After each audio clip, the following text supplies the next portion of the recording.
माननीय deputy chairman साहब, monkey pox disease ये इंडिया में और दुनिया में एक न्यू डिसीज़ नहीं है। और 1970 से दुनिया में अफ्रीका से लेके दुनिया के कई कंट्री में ये केस दिखाई दे रहा है। और वर्तमान समय में मई महीने में दुनिया की कई कंट्री में जब केस दिखने लगा तब WHO ने उसके पर विशेष ध्यान दिया और उसके पर निगरानी करना शुरू किया। उसके तहत इंडिया में भी उसके पर निगरानी शुरू हुई है। एक केस और ये डिसीज़ डीप कॉन्टैक्ट से स्प्रेड होता है। माँ को होता है तो बच्चे को होने की संभावना होती है, हस्बैंड को होता है तो वाइफ को होने की संभावना होती है। कोई स्पेसिफिक समुदाय या तो स्पेसिफिक को ही हो ऐसा नहीं है, डीप कॉन्टैक्ट जिसको हो उसको होने की संभावना होती है। और इस तरह से ये केस फैलता है और उसमें इंडिया में भी उसके ऊपर पूरी निगरानी रखी जा रही है। माननीय डेप्यूटी चेयरमैन सर, ये डिसीज़ और कोविड क्राइसिस ने हमें सिखाया है हमें एडवांस सतर्क कैसे रहना। कोई भी डिसीज़ फैले और फैलते हुए रोकने के लिए उसकी पूर्व तैयारी करना बहुत आवश्यक है। जैसा मैंने बताया कि दुनिया में जब केस दिखाई देने लगा तब इंडिया ने उसकी पहले से ही तैयारी शुरू कर दी। मई महीने में दुनिया में केस दिखा था। इंडिया में फर्स्ट केस 14 जुलाई को केरला में दिखाई दिया, लेकिन उसके पहले 31 मई 2022 में हमने सभी स्टेट को, not only for international airport but सभी स्टेट को गाइडलाइन दी गई। गाइडलाइन के तहत उसको कैसे सर्वेलेंस करना है, अपने स्टेट में कोई केस आए तो उसको कैसे निगरानी रखना है, उसको कॉन्ट्रैक्ट ट्रेसिंग कैसे करना है, और केस के कोई सिम्टम वाले केस है और उसका सैंपल लिया गया तो सैंपल को हमें किस तरह से रख के उसको आगे भेजना है। और पुणे हमारी वायरोलॉजिकल इंस्टीट्यूट है, उसको नोडल इंस्टीट्यूट के रूप में डिक्लेयर कर दिया। और उसके अलावा देश के विविध पार्ट में 15 ऐसी इंस्टीट्यूट है जहाँ भी उसका टेस्टिंग हो सके। इस सारी व्यवस्था हमने कर ली। उसके अलावा जब इंटरनेशनल एयरपोर्ट से, क्योंकि आज दिन तक देश में कुल मिला के 8 केस डिटेक्ट हुए हैं, 8 केस में से 5 केस ऐसे हैं जिसकी हिस्ट्री फॉरेन ट्रैवल की है, यानी कि दुबई से, शारजाह से ट्रैवल किया है। और वहाँ से ट्रैवल करके जब आते हैं, जब एयरपोर्ट पर हम उसका थर्मल स्क्रीनिंग करते हैं। लेकिन कई बार डिसीज़ में हमने कोविड के दरमियान भी देखा और अभी भी देख रहे हैं कि वहाँ से वो दिखाते नहीं है, पैरासीटामोल टेबलेट ले लेते हैं और वो थर्मल स्क्रीनिंग में आते नहीं और देश में केस एंटर कर जाते हैं।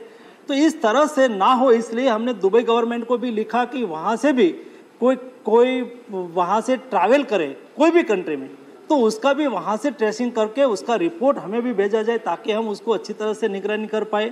आज दिन तक जो भी केस आए हैं तो हमने तुरंत ही यहाँ से केरला में केस दिखाई दिया, भारत सरकार की ओर से यहाँ से एक एक्सपर्ट टीम भेजी गई, स्टेट गवर्नमेंट को मदद किया। जिस केस जहाँ जिस फैमिली में मिला था उसका कॉन्ट्रैक्ट ट्रेसिंग किया। कॉन्ट्रैक्ट ट्रेसिंग करने से और किसी को तो उसकी इफेक्ट नहीं हुई है ना। ऐसा करके हमने डिटेल कार्यवाही की है। जो हमें कोविड क्राइसिस ने सिखाया उसका बेस्ट इम्प्लीमेंटेशन हम मंकी पॉक्स में कर रहे हैं।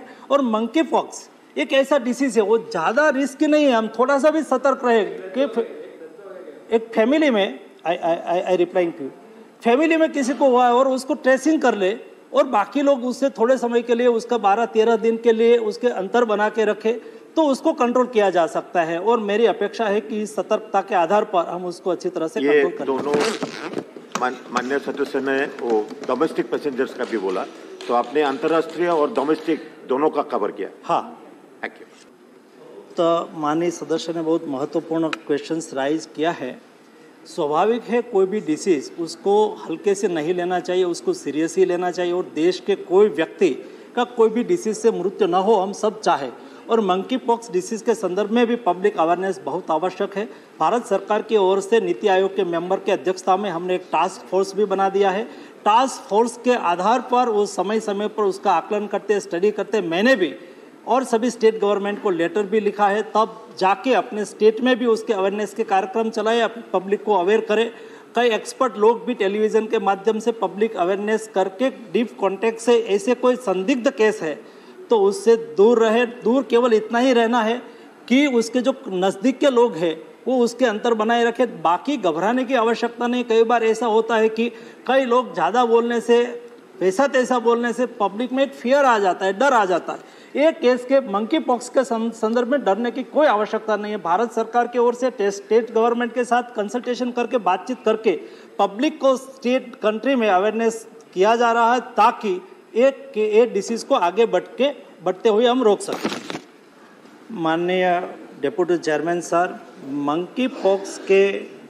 मंकी पॉक्स उस स्मॉल पॉक्स के नज़दीक का डिसीज है और स्मॉल पॉक्स के लिए टीका का रिसर्च हुआ था। मंकी पॉक्स के लिए अभी टीका का रिसर्च बहुत लिमिटेड रूप में किया गया है, या तो वो अभी एकदम limited studies on the efficacy and safety पर काम हो रहा है। केवल जब यूरोप में ज़्यादा केस दिखाई दे रहा है, आज कुल मिला के दुनिया में 78 कंट्री में 18,000 केस आइडेंटिफाई किए गए, उसमें से 5 से 6 लोगों की मृत्यु हुई है।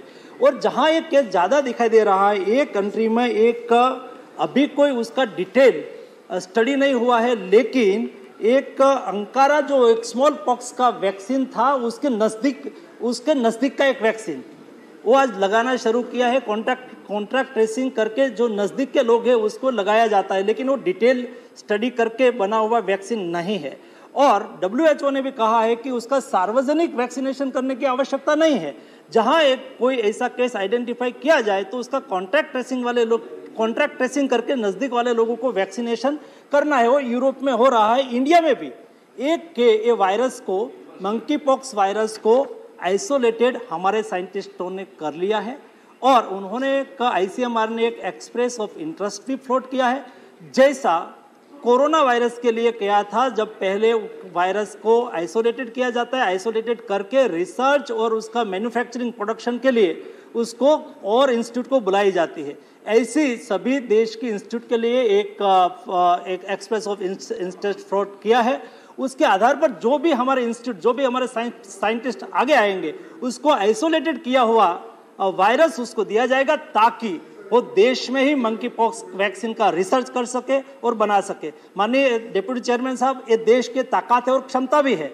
जैसे हमारे साइंटिस्ट पर हमें भरोसा भी है, यही साइंटिस्ट ने, हमारे देश के ही साइंटिस्ट ने कोरोना वायरस को आइसोलेट करके रिसर्च भी कर लिया और मैन्युफैक्चरिंग भी कर लिया था, वैसे ही मंकी पॉक्स वायरस को आइसोलेटेड किया गया है और भविष्य में उसका रिसर्च करके वैक्सीन भी हमारे साइंटिस्ट बनाएंगे, ऐसी हमारी अपेक्षा है और मुझे विश्वास है कि हमारा देश उसके पर खरे उतरेंगे।